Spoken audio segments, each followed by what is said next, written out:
then it is 3x, then x is equal to 1750 minus 5y upon 3। अब देखिए first equation से हमने क्या किया, तो सॉरी सेकेंड इक्वेशन को सॉल्व करके हमने x को y के टर्म्स में लिख लिया है। ठीक है, हम इसको थर्ड लिख सकते हैं, थर्ड इक्वेशन ले लेते हैं। अब हम क्या करते हैं, सब्स्टिट्यूट करेंगे x को यहाँ पे, सॉरी फर्स्ट इक्वेशन में, क्योंकि हमने ऑलरेडी यहाँ इस इक्वेशन को यूज किया है तो हम इसमें सब्स्टिट्यूट नहीं करेंगे। जो दूसरी इक्वेशन है यानी कि यहाँ पे जो फर्स्ट इक्वेशन है उसमें हम इसको सब्स्टिट्यूट करेंगे। तो substituting x in equation first, x को फर्स्ट इक्वेशन में सब्स्टिट्यूट करते हैं, देखिए क्या मिलता है हमको 7 इंटू, अब ये x की जगह पे आप ये वैल्यू पुट करते हैं तो ये हो जाएगा 7 times 1750 minus 5y upon 3 plus 6y is equal to 3800। अब इसको सॉल्व करेंगे 1750 इंटू 7 पता है भाई, व्हाट इज 1750 इंटू 7?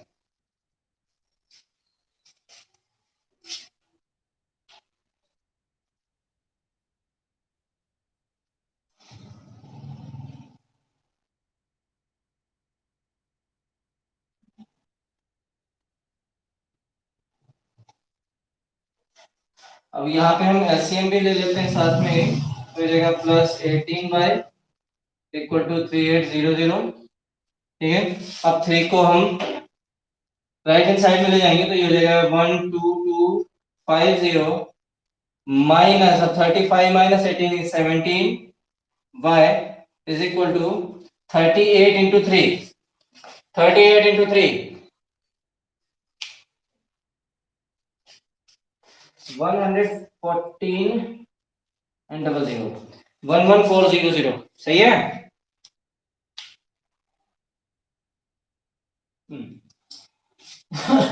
अब ये हो जाएगा, इसको सॉल्व करते हैं तो 17y is equal to 12250 minus 11400 कितना हो गया, 17y इज इक्वल टू 5 और ये हो गया आपका 8। ठीक है, y will be equal to 850 upon 17 that is 50। तो y आ गया 50, यानी कि y क्या हमने लेट किया था, कॉस्ट ऑफ बॉल, तो cost of one ball will be equal to 50 rupees. अब हमें बैट की भी कीमत फाइंड करनी है, उसके लिए हम क्या करते हैं, यहाँ पे वैल्यू पुट कर देते हैं। तो ये हो गया आपका x is equal to 1750 minus 5 into y, यानी 5 इंटू 50, तो 5 into 50 upon 3, x is equal to 1750 minus 250 upon 3 that is 1500 upon 3, ये हो जाएगा आपका 500। तो कॉस्ट ऑफ वन बैट। अब कंक्लूजन भी आपको लिखना होता है, वर्ड प्रॉब्लम्स जहां पे भी आपको दी जाएंगी आपको कंक्लूजन जरूर लिखना है। देयरफॉर, ये है देयरफॉर का साइन। ठीक है, सीधा ट्रायंगल के फॉर्म में आप केवल जो वर्टिसेस होते हैं ट्रायंगल के उनको डॉट्स के फॉर्म में लिख देंगे, तो ये देयरफॉर का साइन है। और अगर हम इन्वर्टेड ट्रायंगल के वर्टिसेस को डॉट के फॉर्म में लिखेंगे तो वो क्या होता है, सिंस। ये हो गया therefore the cost of one bat is कितना है 500 rupees and cost of one ball is कितना है भाई 50 रुपीज। ठीक है, ये हो गया आपका। तो क्वेश्चन को सॉल्व करने के लिए आपको देखिए कुछ स्टेप्स हैं यहाँ पे। आपने क्या करना है, केस 1 लिया, केस 2 ले लिया, इसके बाद में क्या करना है, दूसरी इक्वेशन से आपने क्या किया, x क्यूब y के टर्म्स में लिख लिया। अब दूसरी इक्वेशन से लिया था इसलिए आप इसको सब्स्टिट्यूट दूसरी इक्वेशन में नहीं करेंगे, फर्स्ट इक्वेशन में करते हैं जाके। वहां पे आपने सॉल्व किया तो आपकी y की वैल्यू यानी कि ये जो 50 आ जाएगी। अब y की वैल्यू 50 आ गई है तो अब आप इनमें से भी किसी वैल्यू में वैल्यू पुट कर सकते हैं इसकी, लेकिन यहाँ पे आपको x को आपने ऑलरेडी y के टर्म्स में लिखा हुआ है तो आप यहीं पे पुट कर लें। तो यहाँ पे हमने y को वैल्यू पुट कर लिया, y इक्वल टू 50 है, तो यहाँ सॉल्व करेंगे आपका x जो है 500 आ जाता है। ठीक है, और x क्या था, cost of bat, one bat, and y है कॉस्ट ऑफ वन बॉल। तो इनकी जो वैल्यूज हैं वो आपको सामने दिख रही हैं। एक कंक्लूजन जरूर लिखना होता है, मैंने आपको कल भी बताया था कि कंक्लूजन का हाफ मार्क होता है। ठीक है, तो कंक्लूजन आप अगर नहीं लिखते हैं तो दिक्कतें हो सकती हैं। दिक्कतें क्या होंगी कि आधा नंबर आपका चला जाएगा।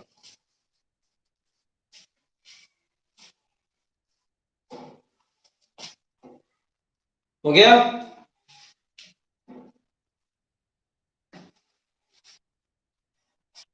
ये तो हम लोगों ने कर लिया सब्स्टिट्यूशन मेथड से। अब अगर हमें एलिमिनेशन मेथड से करना है, अब हम इसको करेंगे एलिमिनेशन मेथड से।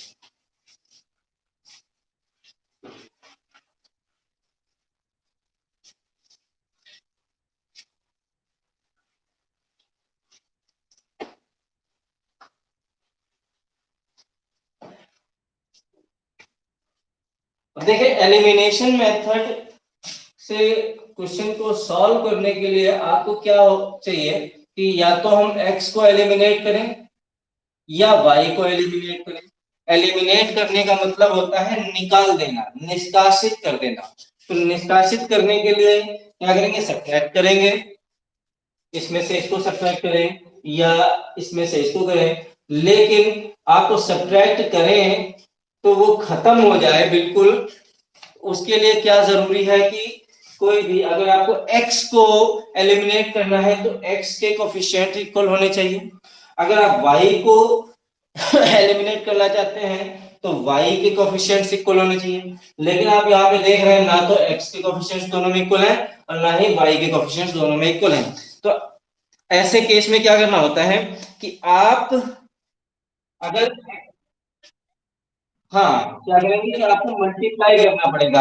अब मल्टीप्लाई आप करें तो हम क्या करते हैं, देखिए यहाँ पे इस इक्वेशन में x का कोफिशिएंट 3 है और यहाँ पे है 7, तो हम इसके जो कोफिशिएंट्स हैं इनको अलग करेंगे। इसको हम यहाँ ले जाएंगे, इसको 3 से मल्टीप्लाई कर देंगे फर्स्ट को, और सेकंड को यहाँ 7 से कर देंगे। ठीक है, यहाँ देखिए यहाँ 7 है यहाँ 3 है, तो इसको हम 3 से मल्टीप्लाई कर देंगे, इसको 7 से मल्टीप्लाई कर देंगे, दोनों इक्वल हो जाएंगे 21, है ना। तो लेकिन केवल हम इसको नहीं मल्टीप्लाई करेंगे, पूरी इक्वेशन को करेंगे।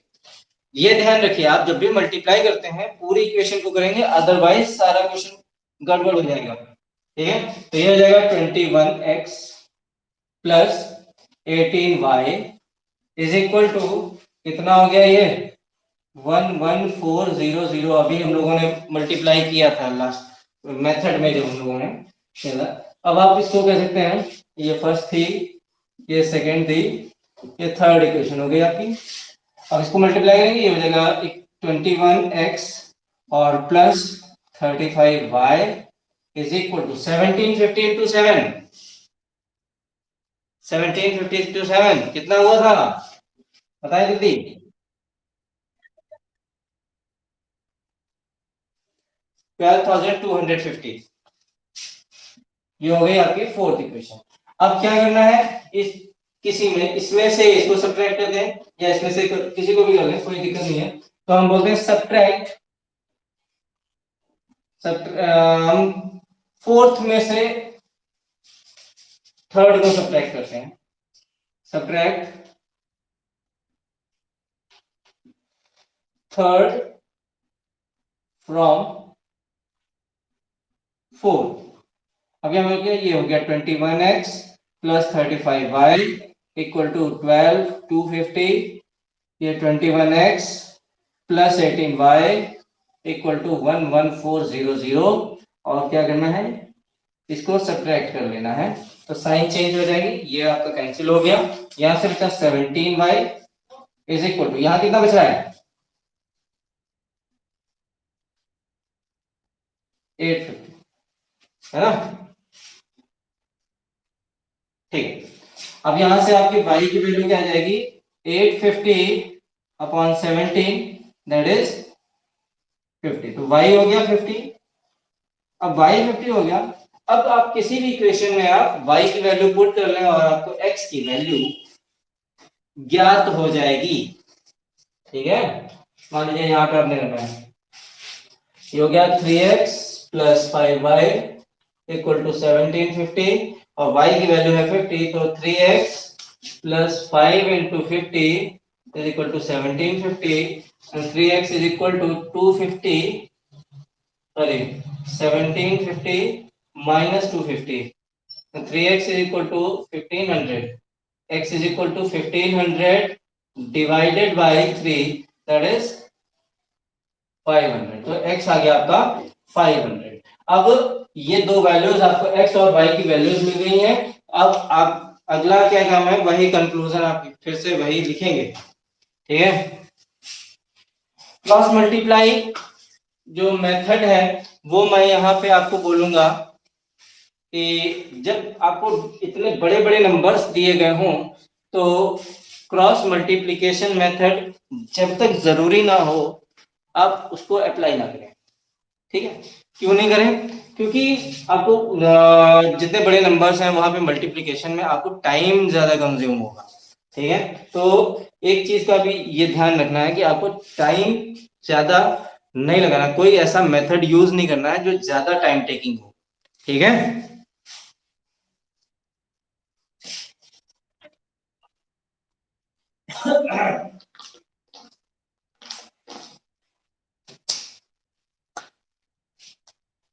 चलिए अगला क्वेश्चन देखते हैं। The taxi charges in a city consist of a fixed charge together with the charge for the distance covered for a distance of 10 kilometer. The charge paid is 105 and for a journey of 15 kilometer the charge paid is 155 rupees. What are the fixed charges and charge per kilometer? How much does a person have to pay for a traveling a distance of 25 kilometre? तो यहाँ पे आपको किसी भी metro city में आप जाते हैं तो देखते हैं वहां जो टैक्सी होती है उनमें क्या होता है, मीटर लगा होता है। ठीक है, तो उसमें मीटर में जो चार्जेस होते हैं वो खुद से ही चलते हैं, आपको दिखते हैं। तो उसमें क्या होता है कि कुछ फिक्स्ड किलोमीटर होते हैं, जैसे कि बोला कि पहले 2 किलोमीटर के लिए जो भाड़ा है वो फिक्स है, 50 रुपए है या 100 रुपए है, 150 रुपए, इस तरह से होगा। ठीक है, कि पहले 1 किलोमीटर के लिए इतना आपका फेयर फेयर होता है। लेकिन वो एक्चुअली होता किस लिए है ये फिक्स फेयर, कि मान लीजिए कोई है भाई बंदा, वो यहाँ पे बैठा है ए स्पॉट पे और 50 मीटर दूर एक बी स्पॉट है, 50 मीटर दूर भाई, यहां से यहां तक पहुंचा, बोला भैया हमें उतार दो, हमें आगे नहीं जाना। ठीक है, तो टैक्सी वाले का तो भाई, जो टैक्सी वाला है उसका तो फ्यूल खत्म हुआ है ना, तो वो बोलेगा भैया हमें कुछ तो दो, बोलेगा भाई 50 मीटर का हम क्या दें तुमको, तो इस तरह से अगर करेंगे तो फिर उनका तो नुकसान होना है। तो इसीलिए क्या किया गया कि एक फिक्स्ड चार्ज कर दिया गया कि पहले 1 किलोमीटर तक के लिए 50 रुपए है मान लीजिए, यानी कि अगर आप 50 मीटर दूर भी जाते हैं तो भी आपको 50 रुपए देना है, आप 1 किलोमीटर भी जाते हैं तो भी आपको 50 रुपए ही देना होगा। उसके बाद में पर किलोमीटर के चार्जेस ऐड होते हैं।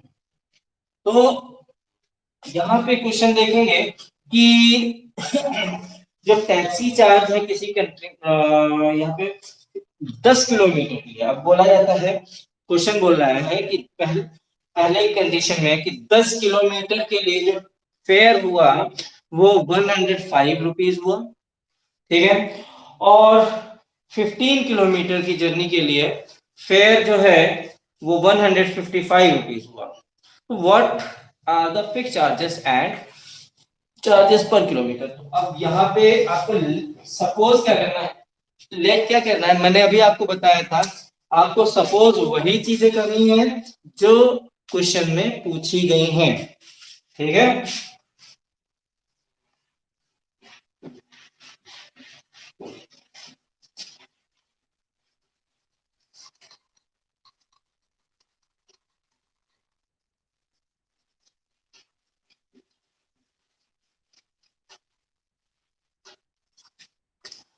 बोले क्या पूछा गया, सपोज सबसे पहला क्या पूछा गया है, what are the fixed charges.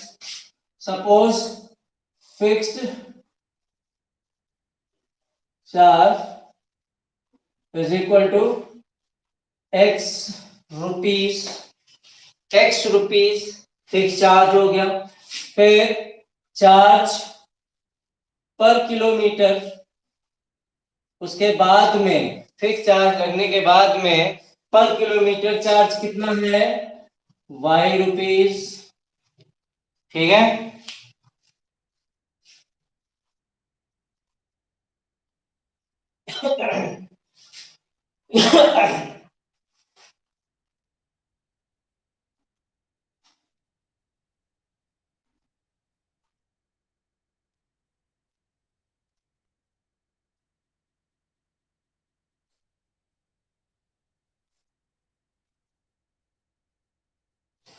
अब देखिए पहली कंडीशन क्या कहती है, केस वन कहता है कि फिक्स चार्ज जो है वो एक्स रुपीस और प्लस कितने किलोमीटर गया है, 10 किलोमीटर, तो 10 किलोमीटर के हो गए 10 वाई रुपीस और टोटल हो गया ये 105 रुपीस। ये फर्स्ट कंडीशन हो गई।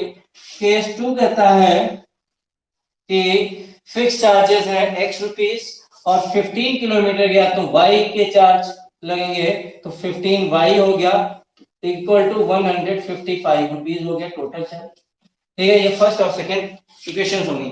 अब सब्स्टिट्यूशन मेथड से अगर आप इसको सॉल्व करेंगे तो आपको देखते हैं यूजिंग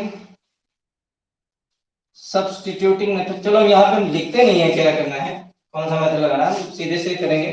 तो from equation first, first equation से देखें आपको क्या मिलता है, x is equal to 105 minus 10 y, 105 minus 10 y, ये हो गया आपका x को हमने y के टर्म्स में लिख लिया, ये हो गया थर्ड इक्वेशन हो गई। अब क्या करते हैं, इसको हम फर्स्ट इक्वेशन से हमने निकाला तो सेकंड में पुट करेंगे हम इसकी वैल्यू। तो x को हम लिख लेते हैं 105 minus 10y plus 15y is equal to 155। अब ये हो गया वन, इसको हम राइट हैंड साइड में ले जाते हैं, ये हो जाएगा 5y is equal to 155 minus 150, sorry 105, then 5y is equal to 50, y is equal to 10, तो y आ गया 10। अब इसको हम इसमें पुट कर देते हैं थर्ड इक्वेशन में, तो हमको क्या मिलता है, substitute y equal to 10 in third, क्या मिलता है, x is equal to 105 minus 10, sorry हाँ 10 इंटू 10, ये हो गया आपका 105 माइनस 100 यानी कि 5, तो x कितना आ गया, 5 आ गया, ठीक है। तो अब आप बताएंगे, आप कंक्लूजन लिखेंगे, therefore the fix charges are 5 rupees and charge per kilometre is कितना है, 10 rupees, got it.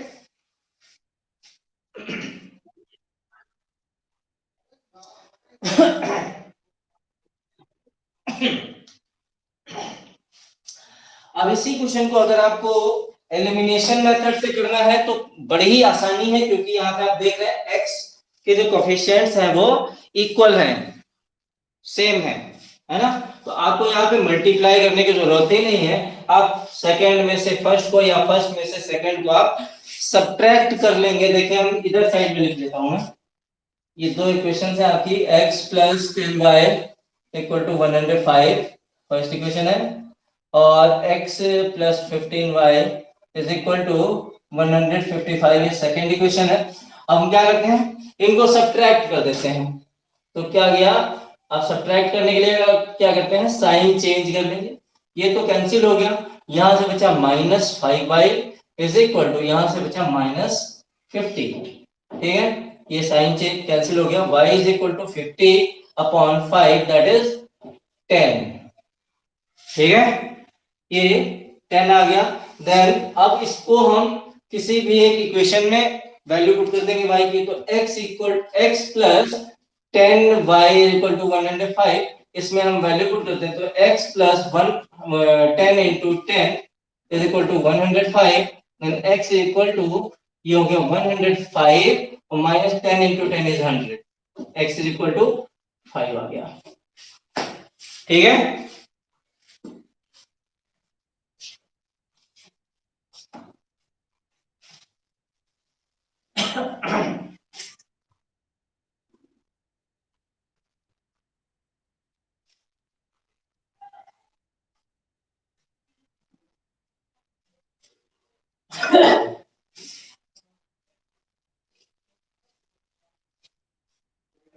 is this clear to all?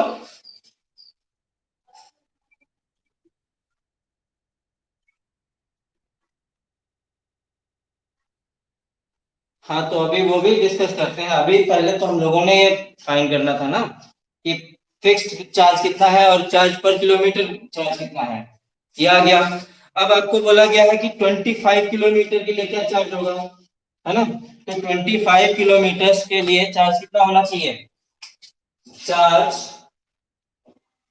For 25 kilometre कितना होगा, fixed charge plus 25 into y, कितना हो गया भाई, 5 प्लस 25 इंटू कितना था, 10, है ना, तो ये हो जाएगा, हाँ, 5 प्लस 250, यानी कि 250 रुपीज आ जाएगा 25 किलोमीटर के लिए। ठीक है,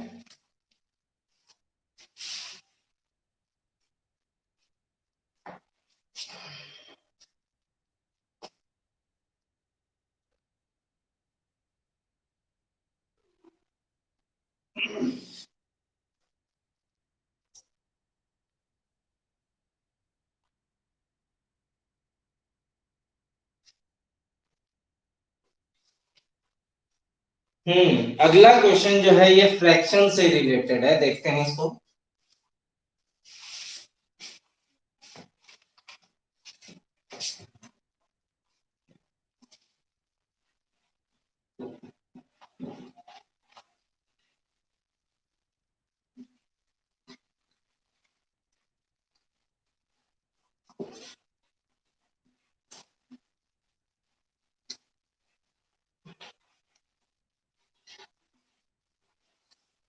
अगला क्वेश्चन जो है वो फ्रैक्शन से रिलेटेड है।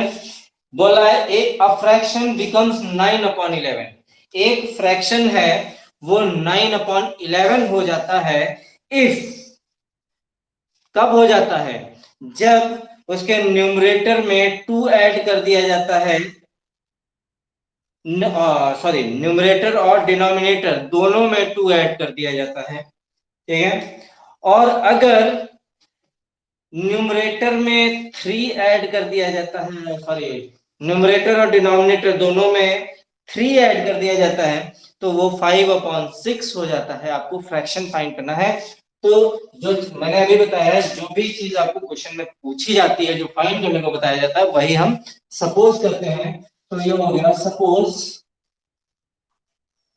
The fraction is x/y। जो ओरिजिनल फ्रैक्शन है आपका वो है x/y। अब पहले कंडीशन बोला जा रहा है कि अगर किसी फ्रैक्शन के न्यूमरेटर और डिनोमिनेटर दोनों में 5 ऐड कर देते हैं, तो you will get the fraction becomes 9/11। तो केस 1 क्या कहता है कि इफ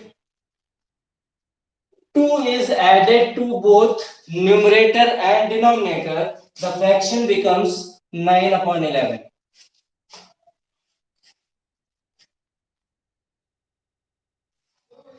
ठीक है, तो ये हो गया x plus two upon y plus two equal to 9/11। अब क्या करेंगे, हम इसको क्रॉस मल्टीप्लाई कर लेंगे। ये हो जाएगा 11x plus 22 is equal to 9y plus 18। अब हम क्या करेंगे, ये जो कांस्टेंट टर्म्स हैं उनको एक साइड में और वेरिएबल्स को हम एक साइड में लिख देते हैं। तो ये हो जाएगा 11x, इधर लिख लेते हैं 11x plus sorry minus 9y equal to 18 minus 22 यानी कि -4। ये हो गई आपकी फर्स्ट इक्वेशन। अब केस टू में क्या बोला है कि अगर न्यूमरेटर और डिनोमिनेटर दोनों में 3 ऐड कर दिया जाए तो वो 5/6 हो जाता है। केस टू में बोला है न्यूमरेटर और डिनोमिनेटर में 3 ऐड कर दिए जाए तो वो 5/6 हो जाता है। अब इसको क्रॉस मल्टीप्लाई कर लें तो हो जाएगा 6x plus 18 is equal to 5y plus 15। ठीक है, इसको सॉल्व करें, ये हो जाएगा आपका 6x plus sorry minus 5y equal to -3। ये हो गई आपकी second equation. Correct, first equation ये यहाँ पे आपकी ये है फर्स्ट इक्वेशन और ये है सेकेंड इक्वेशन। अब क्या है, सब्स्टिट्यूशन मेथड से सॉल्व करना है आपको। सब्स्टिट्यूशन मेथड से सॉल्व करने के लिए आपको अभी बताया था कि एक किसी भी एक इक्वेशन में आप x को y के टर्म्स में या y को x के टर्म्स में लिख लें तो आप कहते हैं यहाँ पे कि from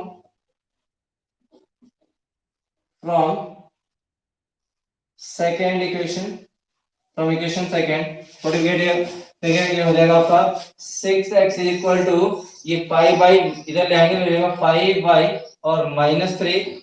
then it implies that x is equal to 5y minus 3 upon 6। ये आपकी x की वैल्यू y के टर्म्स में आ गई।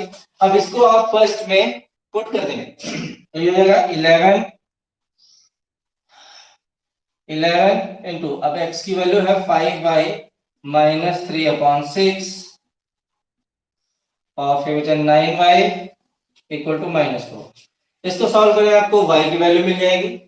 ये होता है 55y -33 और -54y अपॉन 6 इक्वल टू -4।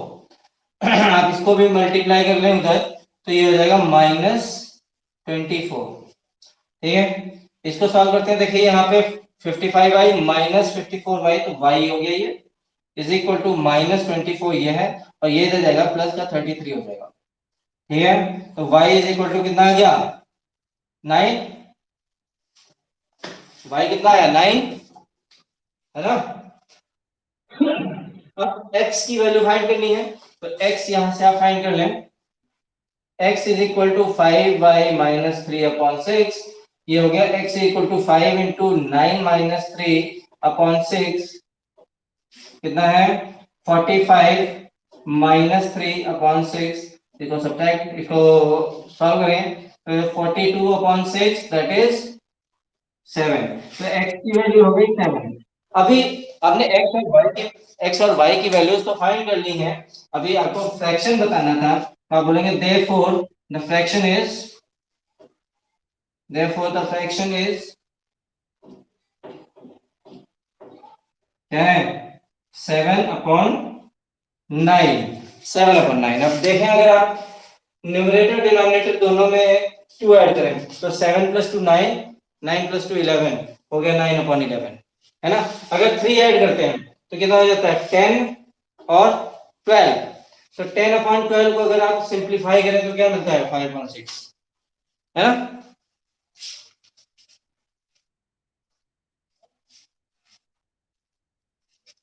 यानी दिक्कत गुड। इस एक्सरसाइज का लास्ट क्वेश्चन है, किस पे बेस्ड है, एज पे बेस्ड है। एज पे बेस्ड क्वेश्चन है, इसको देखते हैं। अब यहाँ पे देखिए कुछ जो टर्म्स होते हैं उन उन पे ध्यान देना जरूरी है कि हैंस, फ्रॉम नाउ, इस तरह की जो लैंग्वेज होती है कभी कभी जो है ना इसमें काफी कंफ्यूज हो जाते हैं। ठीक है, तो जैसे लिखा है 5 year hence the age of Jacob will be. अब आप अगर नहीं भी समझ में आता हैंस का मतलब क्या हुआ, तो वो लिखा है विल बी। अब विल का मतलब हुआ आगे, विल बी होगी, कब होगी, फ्यूचर में, है ना। यानी कि आप आगे के बारे में सोचेंगे, फ्यूचर के बारे में सोचेंगे वहां पे। तो यानी कि यहाँ पे 5 years कहा बाद में, एगो नहीं है, एगो यानी कि पहले हो चुका है। ठीक है, आफ्टर 5 years, जहां पे हेंस लगा है या फ्रॉम नाउ लगा होता है वहां पे बोलते हैं आप आफ्टर। ठीक है, तो ये क्वेश्चन जो है 5 year हेंस बोले या बोले कि after 5 years the age of Jacob will be 3 times that of his son. बोलता है कि 5 साल बाद जैकब की एज अपने सन की 3 times होगी। और 5 years अगो, अब बोला 5 साल पहले जैकब की एज उसके पुत्र की, उसके सन की एज की 7 times थी। What are their present ages, उनकी प्रेजेंट यानी कि जैकब और उसके सन की प्रेजेंट एज क्या है। तो देखें भाई क्वेश्चन और करते हैं।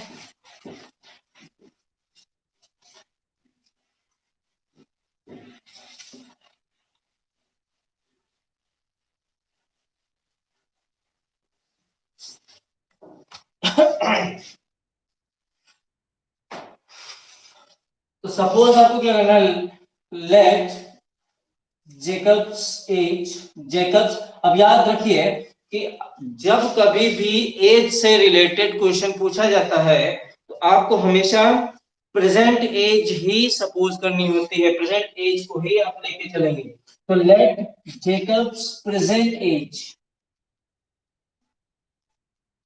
Is x years, his son's present age is y years। तो जैकब की प्रेजेंट एज x है और उसके सन की प्रेजेंट एज y है। अब बोला है कि 5 years हैंस, तो 5 years अगो वाले हम लोग ले लेते हैं पहले। 5 years अगो, 5 years अगो जैकब्स एज, जैकब की एज कितनी थी।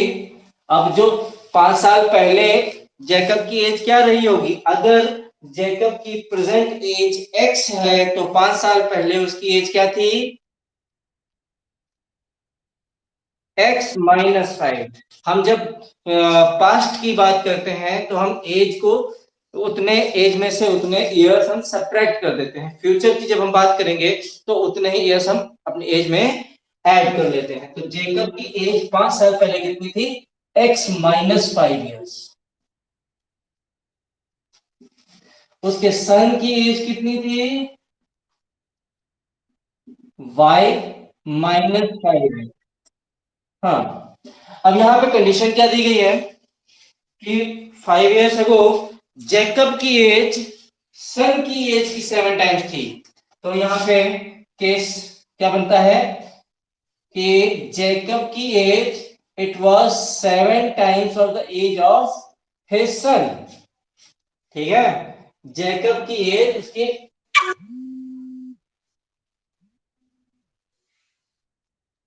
जैकब की एज उसके सन की एज की 7 times है। तो ये कंडीशन हम बना देंगे, x-5 = 7y-35। इसको हम लगाते हैं, इसको निकाले जाएंगे, तो रहेगा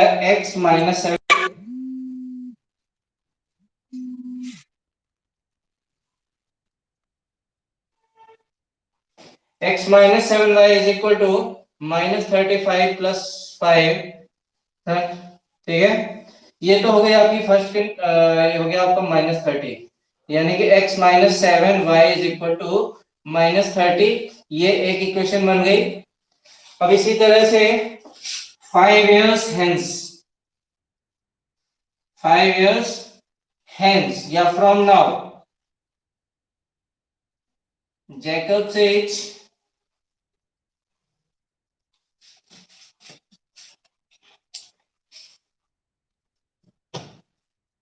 ये प्रिया प्रिया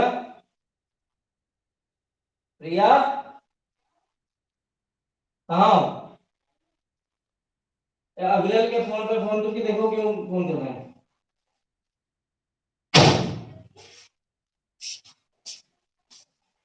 हाँ, 5 years hence Jacob's age, अब 5 साल बाद जेकब की एज क्या होगी? अगर प्रेजेंट एज एक्स है, x + 5 ईयर,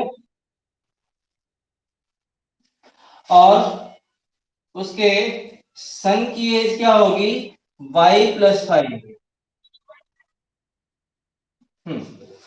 अब कंडीशन क्या बोली गई है कि 5 साल बाद, 5 साल बाद जेकब की एज उसके सन की एज की 3 टाइम्स होगी। तो जेकब की age x + 5 will be 3 times of y + 5।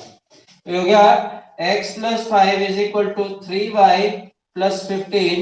अब इनको हम ट्रांसपोज कर लेते हैं इधर उधर, तो x - 3y ये 15 - 5 = 10। ये हो गई आपकी दूसरी इक्वेशन। ये एक इक्वेशन फर्स्ट, ये सेकंड। अब क्या करते हैं हम इसको सॉरी क्या नाम है आपका, सब्स्टिट्यूशन में कैसे करें? देखें, from second, from second equation क्या मिलता है आपको? x = 10 + 3y, x = 10 + 3y। अब इसको हम वैल्यू, इस वैल्यू को हम फर्स्ट में पुट करते हैं, तो देगा 10 + 3y - 7y = -3, सॉरी -30। ठीक है, इसको हम यहां ले जाते हैं, तो देगा -4y ये इधर जाएगा, -10 हो जाएगा, -30 - 10 यानी कि -40 हो गया। माइनस साइन कैंसिल कर देंगे, y will be equal to 40/4 10। ठीक है, y कितना आ गया? 10 आ गया। अब आप इसको y को इसमें पुट कर लें, तो x = 10 + 3y कितना हो गया? y 10 + 3 × 10 कितना हो गया? 30 + 4 40। तो x कितना आ गया? 40। तो जैकब की एज कितनी हुई?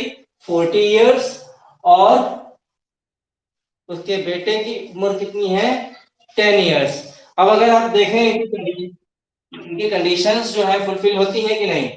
5 साल पहले इसकी एज कितनी थी? 5 इयर्स, ये थी 35। देखिए ये 35 5 का 7 टाइम्स है कि नहीं है? 5 साल बाद, 5 साल के बाद में ये जो है हो जाएगा 15 इयर्स, और ये हो जाएगा 45 इयर्स। 15 45 3 टाइम्स। ठीक है, तो यानी कि ये क्वेश्चन आपका सही है। इसको आप देखिए, हम लोगों ने सब्स्टिट्यूशन से किया है। यहाँ पे दो इक्वेशन जो आपको मिली थी, यहाँ पे x के कोएफिशिएंट्स इक्वल है, आप इसको एलिमिनेशन मेथड से भी कर सकते हैं, सब्ट्रैक्ट करके। ओके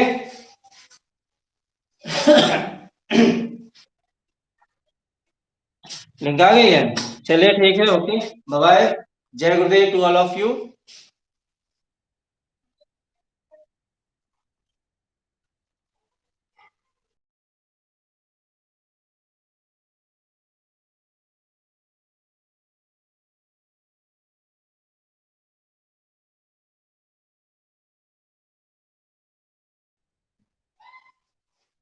अनुराग यादव।